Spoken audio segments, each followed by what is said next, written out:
حضرت حمزہ انتہائی محبت کرتے ہیں حضور سے، چچا بھتیجے کا رشتہ بھی ہے، خالہ داد بھائی بھی ہیں، دودھ شریک بھائی بھی ہیں، ساتھ کے کھیلے ہم جولی بھی ہیں۔ 6 سال بیت گئے ہیں، سوچا ہی نہیں بھتیجا کیا کہہ رہا ہے، سوچا ہی نہیں۔ اپنی تیر کمان لی نکل گئے، شکار کر رہے ہیں، وہیں پہ بھون بھون کے کھا رہے ہیں، یہ ان کی ہابی تھی۔ جیسے حضرت اسماعیل کا نقشہ آتا ہے علیہ الصلوۃ والسلام، حضرت حمزہ کا بھی سیرت و کردار کے اعتبار سے وہی نقشہ۔ 6 سال لگ گئے، سوچا ہی نہیں، اور سوچا بھی ہے تو کس طور سے، جذباتی طور پر برسٹ ہوئے۔ ایک روز شکار سے واپس آیا، ابھی گھر میں داخل نہیں ہوئے تھے کہ صوبیہ وہ لونڈی جس نے دونوں کو دودھ پلایا تھا، حضور کو بھی اور ان کو بھی، اور انہوں نے کہا کہ حمزہ آج تو ابو جہل نے تمہارے بھتیجے کے ساتھ بہت برا سلوک کیا ہے۔ گھر میں داخل نہیں ہوئے، سیدھے گئے جہاں وہ اپنا پرا جمائے بیٹھا تھا، اس کے سر پر جا کر کمان ماری، سر پھٹ گیا اس کا۔ کہا تم نے یہ کیا ہے؟ اچھا تم اس کے خلاف ہو، چلو میں اس پر ایمان لاتا ہوں، آؤ میدان میں۔ جذباتی انداز میں، یہ غور و فکر کا معاملہ نہیں تھا، جذباتی تھا۔ یہی معاملہ حضرت عمر کا ہے، تلوار لے کر نکلے ہیں، ننگی تلوار، آج تو گردن اڑا کے آؤں گا محمد کی صلی اللہ علیہ وسلم۔ یہ کل کل کل کل ہر گھر میں لڑائی ہے، اولاد ماں باپ سے جدا ہو گئی، بھائی بھائی سے کٹ گیا، بہن بھائی سے جدا ہو گیا، شوہر بیوی سے، بیوی شوہر سے جدا ہو گئی۔ یہ محمد نے کیا ہمارے معاشرے کے ساتھ کیا صلی اللہ علیہ وسلم، وفداہ آباؤنا و امہاتنا۔ لہذا آج تو قصہ پاک کر کے آؤں گا۔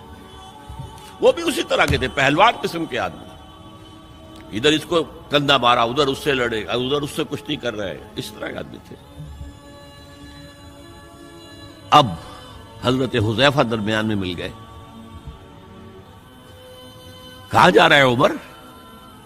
کہ آج محمد کا بس میں قصہ پاک کرنے جا رہا ہوں صلی اللہ علیہ وسلم۔ وہ ایمان لا چکے تھے، انہیں پتہ نہیں تھا۔ ان کا تم محمد کو جا رہے ہو قتل کرنے، اپنی بہن اور بہنوئی کو تو جا کے دیکھو، وہ ایمان لا چکے، فاطمہ بنت خطاب اور سعید ابن زید۔ اب جو انہیں غصہ چڑھا ہے، آگ بگولا ہو کر آئے، دروازہ پیٹا ہے، وہاں اندر میاں بیوی بیٹھے ہوئے، سورہ شعراء کی آیات، سورہ طٰہٰ کی آیات نازل ہوئی تھی، اور حضرت خباب بن الارت آئے تھے وہاں پہ انہیں پڑھانے کے لیے، تو پڑھا رہے تھے۔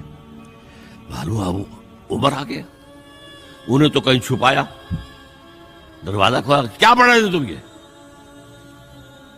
چپ۔ بہنوئی کے تھپڑ مارا زور سے، بہن درمیان میں، اس کے تھپڑ مارا۔ بہن کا ایک جملہ، عمر چاہے تم ہمیں ہلاک کر دو، اب جو دین ہم نے اختیار کیا ہم نہیں چھوڑنے والے۔ موم ہو گیا۔ یہ صنف نازک، اس میں اتنا دم خم کہاں سے آ گیا؟ عرب کے اس معاشرے میں عورتوں کا مقام کیا تھا؟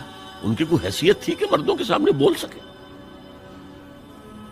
اچھا کیا پڑھ رہے تھے مجھے بتاؤ؟ نہیں تم نجس ہو، وہ کلام پاک ہے، تم نہیں پڑھ سکتے۔ نہاؤ، غسل کرایا، پھر سورہ طٰہٰ کی آیات پڑھی، مان لے آئے۔ جو تلوار ننگی کر کے جا رہے تھے، اس کو جیسے غلاموں کا رواج تھا کہ وہ تلوار کو اپنی گردن کے اندر لٹکاتے تھے، وہ لٹکا کر لے کر گئے۔ یہ شہداء ہے۔ ہماری امت کے عظیم ترین صدیق ابو بکر اور عثمان رضی اللہ تعالی عنہما، اور عظیم ترین شہداء حمزہ اور عمر رضی اللہ تعالی عنہ۔ اب آئیے آخری مرحلہ میری گفتگو کا۔ جن لوگوں نے حضور کا ساتھ دیا، اور ساتھ دینے میں یہ شہداء آگے نکل جاتے، صدیقین پیچھے رہ جاتے۔ یہ غور و فکر کرنے والے، وہ جو اقبال نے کہا نا کہ لاکھ حکیم سر بجیب ایک کلیم سر بکف، تو یہ جو ہوتے ہیں شہداء، یہ سر بکف والے لوگ ہیں، تو یہ آگے نکل جاتے ہیں۔ پھر لہذا حضرت عمر کے ایمان لانے پر پھر مسلمانوں نے مسجد کے اندر آ کر اور کھلا صحن کعبہ کے اندر آ کر نماز پڑھی. اور جب ہجرت کے لیے نکلے ہیں تو اعلان کر، باقی چھپ کے نکلتے تھے صحابہ، چھپ کر، پتہ لگ گیا کسی کو.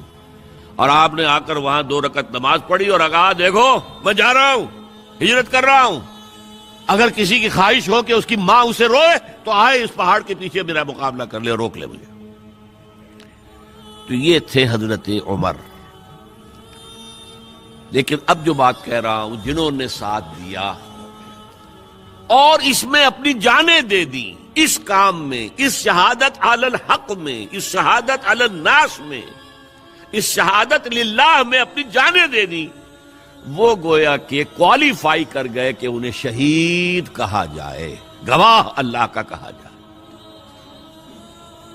اب حضور کی آنکھ بند ہو رہی ہے. سب سے بڑی اگریو پارٹی کون سی تھی؟ مشرکین مکہ، مشرکین عرب، جن کو کہ حضور کے آخری سال جو تھا زندگی کا، اس میں جو یہ دھمکی دے دی گئی تھی 4 سال 4 مہینے کی مہلت ہے، ایمان لاؤ گے تو ٹھیک ہے ورنہ قتل عام ہو جائے. اب وہ جو سر اپنا دبک کر بیٹھ گئے تھے، اب وہ کھڑے ہوئے. This is the time to strike back. جھوٹے نبی کھڑے ہو گئے، زکوٰۃ نہیں دیں گے.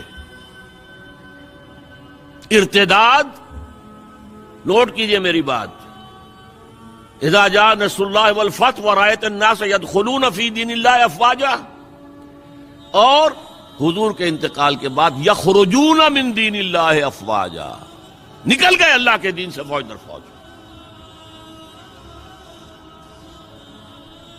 یہ وقت تھا، ابو بکر کھڑے ہوئے ہیں، آہنی عزم والا شخص، بہت منحنی سے انسان، کمزور سے انسان، رقیق القلب انسان، لیکن عزم کوہ ہمالہ والا تھا اندر. جنگیں کی ہیں. عمر جیسا شخص بھی کہہ رہا ہے رضی اللہ تعالی عنہ کہ دیکھیے مصلحت دیکھیے، آپ نے جیش اسامہ کو روانہ کر دیا ہے، ٹھیک ہے، حضور نے تیار کیا تھا، آپ نے کہا میں کیسے روک لوں.